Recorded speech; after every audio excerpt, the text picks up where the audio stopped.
नाशिकच्या सातपूर भागातून अतिशय संतापजनक घटना समोर आली आहे। सातपूर भागातील श्रमिक नगर परिसरात असणाऱ्या महादेव मंदिरात खेळणाऱ्या एका 5 वर्षीय मुलीचा कुत्र्यानं चावा घेतल्याचं समोर आलंय।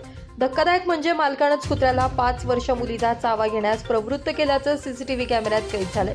या प्रकरणी कुत्र्याच्या मालकाविरोधात सातपूर पोलीस स्टेशन या ठिकाणी गुन्हा दाखल करण्यात आलाय। पोलीस या घटनेचा पुढील तपास करतात।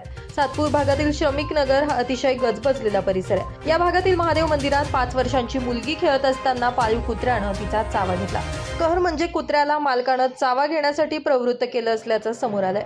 कुत्र्यानं मुलीच्या डाव्या हाताला चावा घेताच मुलीला धीर देण्याऐवजी त्या मालकानं पीडित मुलीलाच मारल्याचं देखील सीसीटीव्ही मध्ये कैद झालंय। आज यहाँ सातपुर पुलिस स्टेशन में जो कुत्ते का मालिक है उनके ऊपर गुना दाखिल किया है और उनको कलम 291, 125 अ, 351 2 और 392 के ऐसे कलम लगाए है और माननीय श्री नलवड़े साहब इनके मार्गदर्शन के नीचे आगे की कार्रवाई चालू है। सर आरोपी का नाम क्या है उसमें?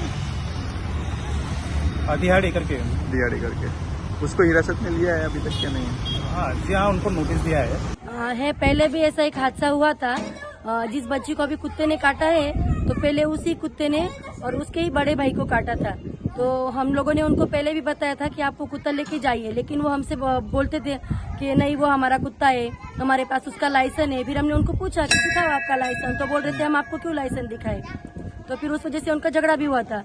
फिर पहली बार हमने उसको छोड़ दिया। एक फेस्टिवल के दौरान वो बच्चा पतंग पकड़ने के लिए गया तो उसने उसका कुत्ता उनके लड़के पे छोड़ दिया था। वो झगड़ा हमने पहली बार छोड़ दिया। फिर दूसरी बार उनकी लड़की को कुत्ते ने काटा तो फिर हमको बोलने के लिए गए कि पैसे दे दो, तो वो बोल रहे थे कि नहीं हम क्यों खर्चा करें, हमने थोड़े कुत्ते को बोला था कि उसको काटो। फिर उन्होंने पुलिस कंप्लेंट किया तो पुलिस के सामने उन्होंने कबूल किया कि हम पैसे देंगे, ट्रीटमेंट करवाएंगे। लेकिन फिर बाद में जब वो दवाखाने में गए तो उन्होंने ट्रीटमेंट के लिए ना बोल दिया। या संतापजनक प्रकारामुळे परिसरात संतापाची लाट निर्माण झाली आहे। पाळीव कुत्र्याच्या मालकाविरोधात सातपूर पोलीस स्टेशन या ठिकाणी गुन्हा देखील दाखल करण्यात आलाय।